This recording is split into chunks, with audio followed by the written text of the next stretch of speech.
अस्सलाम वालेकुम। 8th class chapter number 11 कर रहे हैं हम, इलेक्ट्रिसिटी इन एक्शन। ठीक है, इसका आज हम करेंगे long question number 11.5। Discuss the problems involve in hydel power generation, thermal power generation and solar power generation. ठीक है, इन तीनों की हमने प्रॉब्लम्स को डिस्कस करना है। ठीक है, इसके लिए हम खोलेंगे page number 154। Okay, page number 154 खोलेंगे। ठीक है, problems involve in generating electricity. ठीक है, बिजली बनाने में जो मसाइल हमें दरपेश हैं वो हम डिस्कस करेंगे।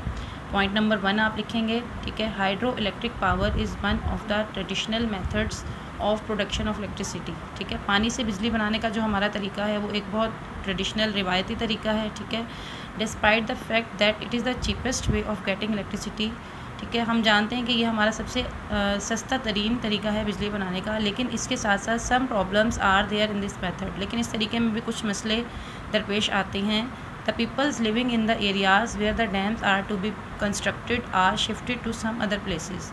कि अगर हमने डैम बनाने होंगे तो जो लोग वहाँ पर रहते हैं उन्हें हमें कहीं और शिफ्ट करना पड़ता है।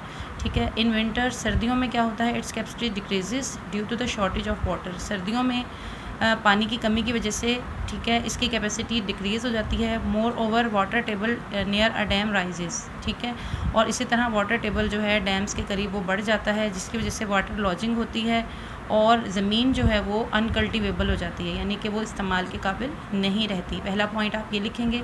पॉइंट नंबर 2 है electricity production by using thermal energy involves burning of fossil fuels. ठीक है, बिजली बनाने का एक तरीका ये भी है कि थर्मल पावर से हम उसको बनाएं, यानी कि स्टीम से, जो कि हमें मिले फॉसिल फ्यूल्स के जलाने से, जैसे कि oil, gas and coal. Okay, these are non renewable energy sources. हम जानते हैं कि ये जो सोर्सेज हैं ये नॉन रिन्यूएबल हैं, इन्हें हम खुद से दोबारा नहीं बना सकते। That is why the existing reserves of fossil fuels are running short day by day and their prices are shooting up.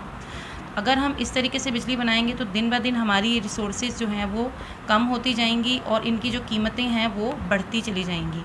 More over fossil fuels release smoke and other harmful gases in atmosphere. इसके अलावा इसका एक और bad effect ये भी है कि fossil fuel से जो इलेक्ट्रिसिटी हम बनाएंगे तो उसमें स्मोक और दूसरी हार्मफुल गैसेस जो हैं वो हमारे एटमॉस्फेयर में एंटर होंगी। ओके, देन आप पॉइंट नंबर 3 छोड़ के पॉइंट नंबर 4 करेंगे। Solar power is becoming very popular these days. ठीक है, सोलर पावर आजकल बहुत मशहूर है। ठीक है, solar energy is renewable source of energy and is available to everyone free of cost. Solar energy हम कहते हैं सूरज की रोशनी। ठीक है, ये एक ऐसी चीज़ है जो रिन्यूएबल सोर्स ऑफ एनर्जी है और हर इंसान के पास बग़ैर किसी कीमत के मौजूद है। Production of electricity by using solar energy is safe and causes no pollution. ठीक है, अगर हम इसके ज़रिए बिजली बनाते हैं तो ये महफूज भी है और कोई भी आलूदगी इससे नहीं होती, but still has certain problems. लेकिन इसमें भी कुछ मसले हैं। The major problem is the high initial cost of solar panels and storage batteries. ठीक है, इसका सबसे बड़ा मसला ये है कि इब्तदाई तौर पे जब इसको हम रनिंग करने के लिए लगाते हैं तो सोलर पैनल्स की कीमत और उसके अलावा जो स्टोरेज बैटरीज़ हैं उनकी कीमत एक बहुत बड़ा मसला है। ओके स्टूडेंट्स, ये तीनों हेडिंग्स आपने इसी तरह से लिखनी है। ये आपका हो गया लॉन्ग क्वेश्चन नंबर 11.5 का आंसर। ओके, देन है long question number 11.6। What is an electronic system, draw the block diagram to show the functions of different stages of television. Okay, इसके लिए आप आ जाएंगे पेज नंबर 55 पे।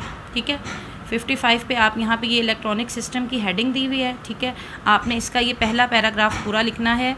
We are living in an electronic age, radio, television यहाँ से लेकर और change into sound, pictures और अदर इन्फॉर्मेशन। ओके, यहाँ तक आप लिखेंगे और इसके बाद आप इसकी ब्लॉक डायग्राम ये जो नीचे दी गई है ये बनाएंगे। ये दोनों लॉन्ग क्वेश्चन आपने अपने होमवर्क में करने भी हैं और याद भी करने हैं। ओके।